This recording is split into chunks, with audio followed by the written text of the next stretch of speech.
My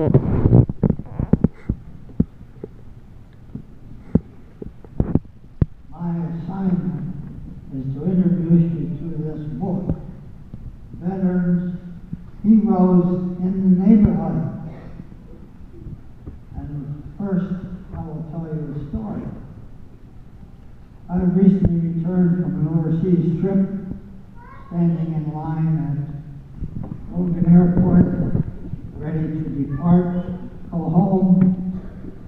This member from the Logan Airport authorities came up to me and asked me this question. He said, "Did you serve? Were you in the service during World War II?" I said, "Yes." I thought maybe he was going to promote me to the head of the line. No, he said, "I want to thank you for your service." I was taken aback, but I was uplifted in spirit from being a grouchy old 92-year-old man to a happy veteran. And that's the message I'm bringing you today. Greet a veteran, uplift his life, and he'll be happier. This book is a story of a 10-year-old boy who's asked by his school teacher to select a veteran and to write a story about it. So the young boy asked his father that evening, "Where are the veterans?" And the father gave him this story, and it's amazing.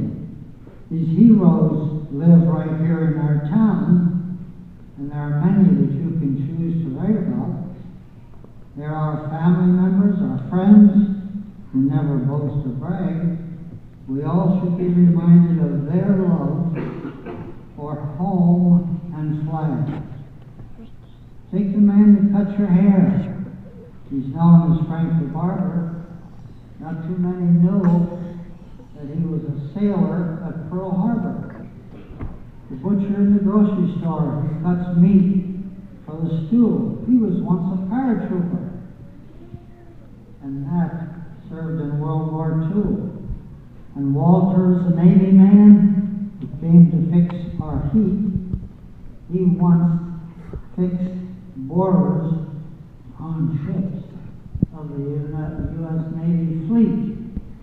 Our neighbor Jacqueline is a nurse who wears a uniform. She cared for wounded soldiers when she served in Desert Storm. Ernie is a fighter.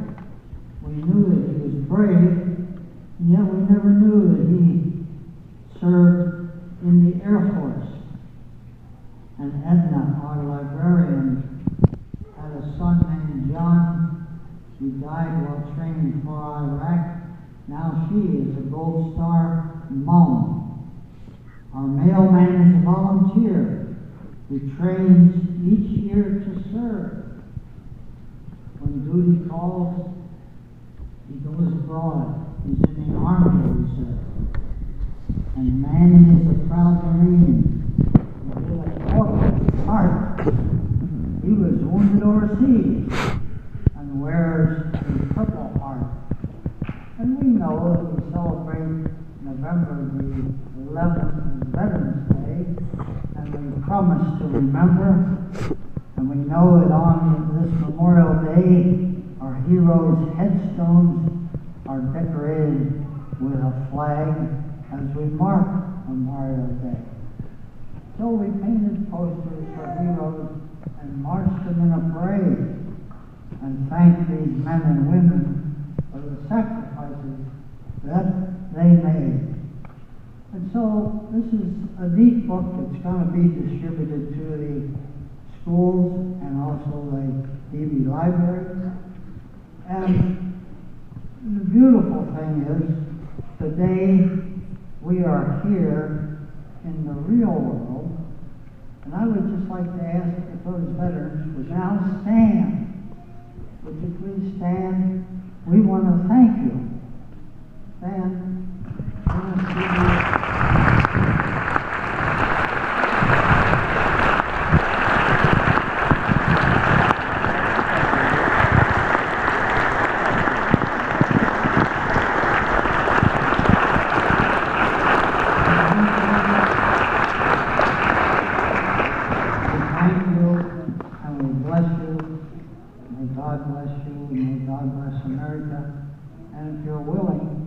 Just all say, Amen.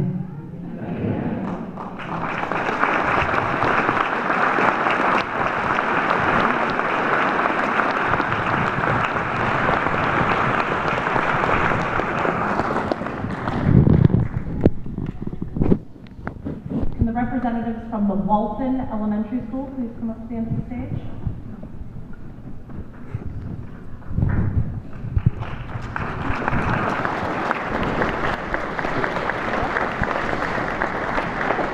Thank you.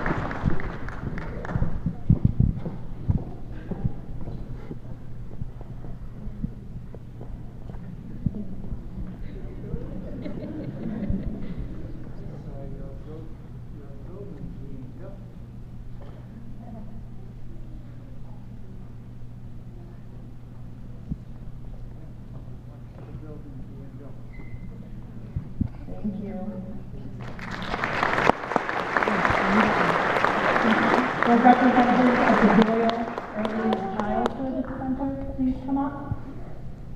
If one is in attendance. The weather kind of messed us up a little bit, so not everyone could be here. Nobody's here to wait. I will take that one. Representatives of the Greenwood. Come up with your buttons.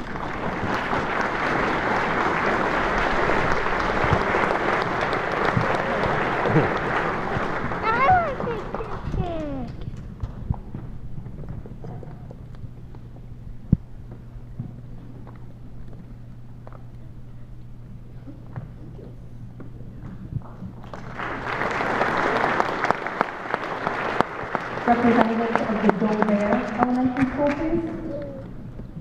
The Dolbear.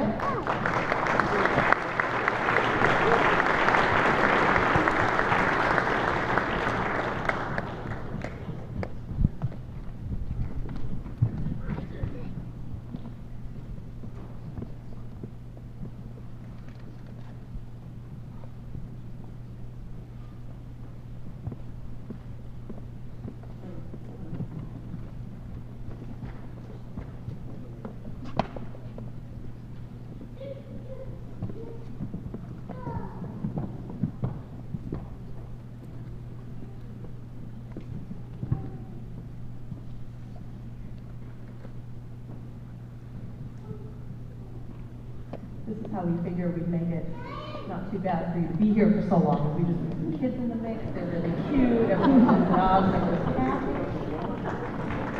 Representatives of the Woodville, please.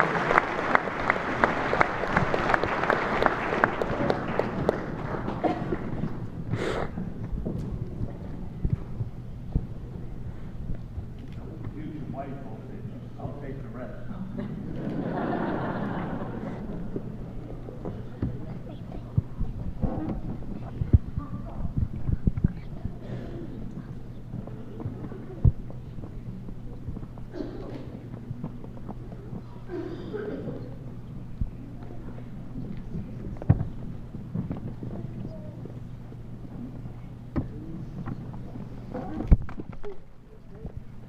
The last book that we will present is going to our BB library. And this book is particularly special because it is in loving memory of Arthur Wessel Sr., who was a very active veteran here in the community, served on the advisory board, and passed away this past year. So this book is dedicated in his memory. So I'd like to welcome a representative from the BB library up to receive this book.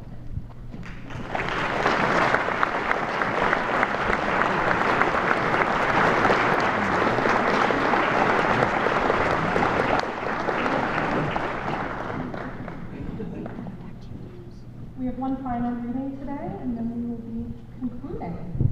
I'd like to invite Alini Rizos